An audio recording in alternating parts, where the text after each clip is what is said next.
now that you have fully immersed yourself in this project, how do you feel on the other side? You mentioned earlier there's more stress. You mentioned earlier there's, of course, less stability in terms of income. Also, when you're getting things like hate mail, which a lot of people who just sit at a desk all day, they don't necessarily get people critiquing their work constantly. How do you feel about all of that? What keeps you going in spite of that? Do you have any regrets about making this choice? Do you have a North Star in all of Mm. this? Well, Southern Cross, yeah. Oh, sorry. Southern Yeah. Cross. This show is just me demonstrating my ignorance publicly. That's all that it is. No, no, it's fine. No, no, I just yeah, you don't. I don't want. It's a beautiful view of the stars up here. So down here, so I thought I'd let you know. Look, it's also you said people like it's just strangers. I mean, it's bizarre sometimes to me. I've been doing this for so long in some way or form that I mean I don't think I'm unpopular. Or maybe I am, but I don't think I'm that. I don't get the level that Greta gets. But Sure. you do. It's just bizarre when you get some strangers telling you something about you, and you're like, "What? I don't even know you." So yeah, I that stuff does. I haven't gotten used to it, and I probably won't. It does, it does cause some probably low levels of anxiety. But the other way that I look at it is that I have to put up with tough questions from investors, tough questions from staff, tough questions from business partners, and the stuff just it grows. You grow thicker skin. So that over the last 4 years, where I've gone down this entrepreneurial journey, I've definitely grown as a person to be able to handle that a hell of a lot more. And I mean, I sit sometimes across the boardroom with an investor, and they've given you money, and they have every right to question every single thing that you do, and you've got to keep your composure. And I think that spills over, I think, to my personal life, where I'm probably, I hope, a little bit more able to have tough conversations with friends and family when needed. To some of your other questions, the one is on what keeps me motivated, and maybe, are there some regrets? I think the motivation component has been twofold, where my, quick stopover. My dad worked in a corporate job for 20 years, and he got let go, as they do, and he passed away quite soon after that, and I was about I'm 18, so sorry. 19. So Yeah. it was really tough for me and my sister and family, and but everybody goes through these hardships, and so did we, and that whole process kind of really first said, I can't just go get it. I wanted to be a chartered accountant before this moment, and I wanted to just go the corporate route, and I wanted to make lots of money, and but that part of that, and probably some other stuff in my past, I just really wanted to become independent, and that's been a massive driver for me over the last 5 to 10 years. It's just I want independence, and I want to be able to do stuff that motivates me, and the ability to work in an industry that I'm lucky to be a part of, which is shaping the way, hopefully, that the rest of this, how we eat in the future and currently is something that always does motivate me. I get up pretty happy every single day, keen to get to work. I love what I do. I have limited regrets. I think some of the regrets would be along the lines, as I think most entrepreneur folk would be, is that you have a tendency to burn yourself out a bit and really double down too much. And I think I could probably do a bit better at the work-life balance. But for the most part, I get excited when I get to work. And 2 or 3 years ago, it was just looking at empty spaces and seeing how they develop and create value. And over 3 years, you just see something that was just an idea between two guys on a laptop develop into something which is brick and mortar, and like the car behind me. And I think that constantly, with the need for independence and the want to have impact, results in some of the other stuff that affects, the day-to-day hardships of getting hate mail. It makes it pretty easy. I completely agree. I feel very much the same way. That the movie Office Space changed my life forever.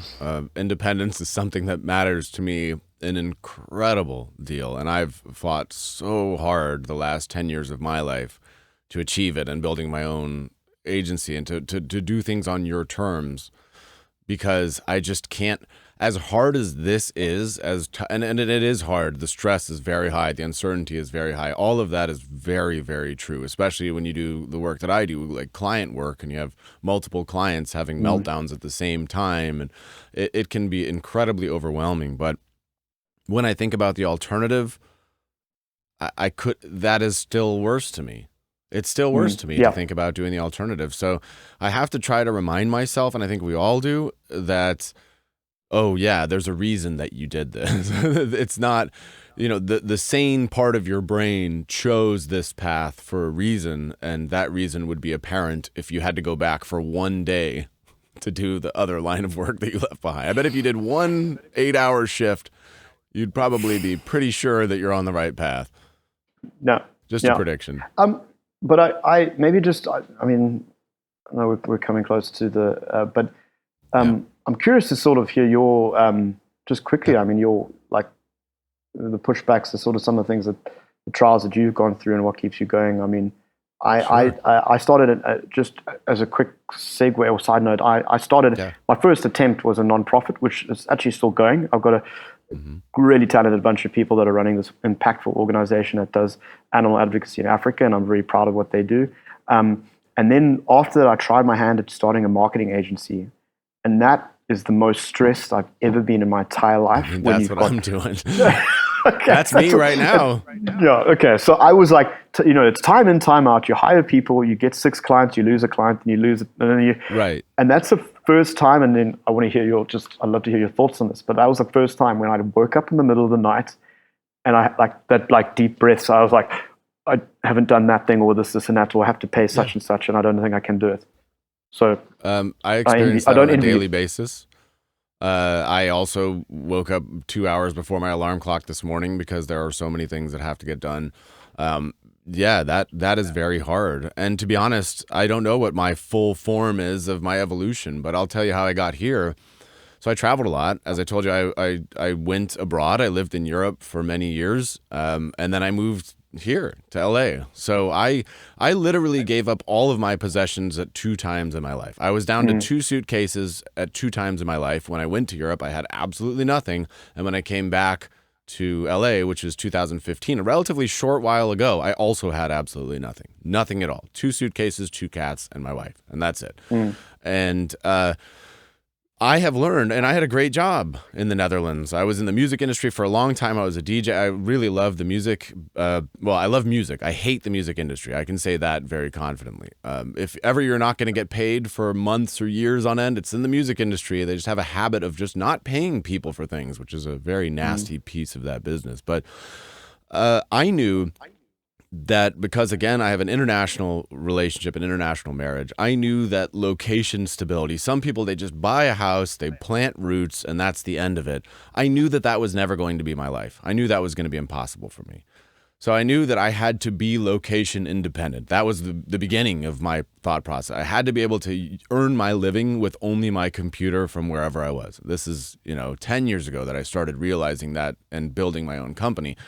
And then it's, what can you do? You research these things. Oh, I can build courses, which I did. Oh, I can take on clients, but I have bad clients that don't pay. How do I get better clients? What do I need to know? What do I need to provide? What do I need to do to give somebody much more value and charge a much higher price? And that train of thought led me to here. But the same thing is, you can have a client, like I could have a client that's Philip Morris, and I could help people sell cigarettes to kids, and they could pay very much money. But obviously I think, well, if I'm going to do this, I would like to have a type of client that I believe in. If I'm going to invest my time and energy in somebody, I would like that client to be somebody that I actually believe in, so that I don't feel like I'm doing this just for the money. And that would alleviate the stress as well. So this show is my attempt at finding out people whose values that I share. And of course, there's a component of, yes, I would like to have clients from these people because I think they're incredible people doing incredible things. And I've met some truly outstanding business owners through the process of this. So that is sort of where I'm at in this evolution today. Do I imagine that things could go forward from here to something different?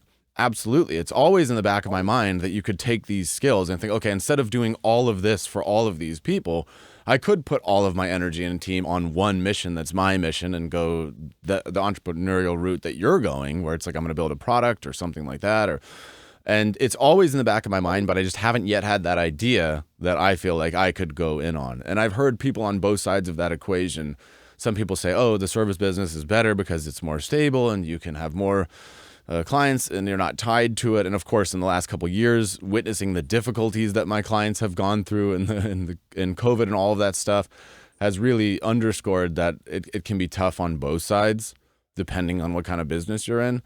But I think that I want to grow this business with the right kind of clients, but also in the future for me, I think I could do it, focus all on one thing and say bye-bye client work. And of course, it's a secret dream of mine to do something like be a public speaker, be an author, and to establish myself in more of that type of capacity where I travel around and get paid boatloads of money to speak at a large group of people. So that's a secondary dream. But I'll freely admit that I'm very much, in the middle of that process. And I've achieved a lot of things that I'm very proud of. To be able to survive here and to be able to thrive here is no easy task in one of the most expensive and difficult places in the entire world. And I'm grateful for that every single day. But I'm still going forward. I still want to do more. So that's a brief history of where I'm at. I like the way of saying the evolution. It's a pretty apt and accurate way of describing, because it's just, at least I hope it's constant. Yeah. Well, it's just it's just it's constant. It's like, right. I mean, that's where it comes from, and I think that sets a lot of people apart.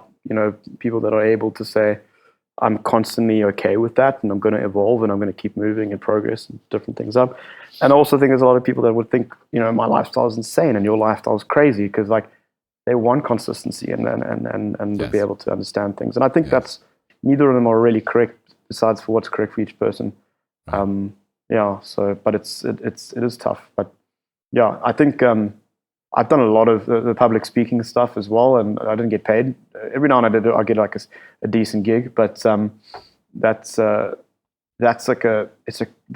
such a crazy, unique gift that just people undervalue it until they try and do it, and then they're like, wait a second, I'm not going to do this again. That's a cool one to keep in. But it's interesting, just also because this show, I know we're going over here and I want to wrap it up, but my show, the point of this is, in a world full of haters, I did this because I want to celebrate people. I want there to be a voice in your head that says, hey, good job. You're doing a good thing. Because I think it's important for like-minded people to seek each other out and help, so that it's not just criticism that comes in your ear. And I'm not saying that that's the case for you, but I think you understand my point here. So I want to also tell people that I appreciate what they're doing. Good job, so that voice is heard. But of course, I was doing music, and that was all I ever wanted to be. I think I had the talent to be a world-class DJ, and I've taught 25,000 people how to DJ, but I'm not a world-class producer or musician. I'm not a Mozart, and so I had to make a very hard decision to leave that industry behind. Always been a very philosophical person. I very, very much enjoy talking and thinking about deep things. I hate superficial, shallow things. I don't like chit-chat or small talk. I only like talking about stuff like this. So I switched gears super hard. I left that world behind because I knew if I stayed in halfway, I would never fully commit to this next thing. But it has been a very challenging process doing the show and things like that, because again, you're exploring what are largely unpopular ideas. And it was much easier when I was just saying, oh, do you want to know how to be a DJ? Here's how you can be a DJ. And people say, I want to be a DJ. That's all we need to do. And sometimes I think, why, oh, why did I choose a philosophical angle for my new life? Why is this thing when I could just say, do you want to take better photographs? Let me review this camera. And then people from all walks of life can say, I love your camera review channel. Whereas now it's like every stance I make, somebody's like, well, that's stupid. It's like, but I do believe in this stuff. And I think what keeps me going in this kind of thing is it's not the external factors at all, but it is just these moments right here, talking with people like you, reminding myself and all of us why we do it. I've never had a conversation like this that I didn't feel much better about after. So that might, and I've come to terms with that might be the only reward from doing this, and that's okay. But I think it's intrinsic, and I think actually it was a post by I think the YC Combinator creator, or one of the founders,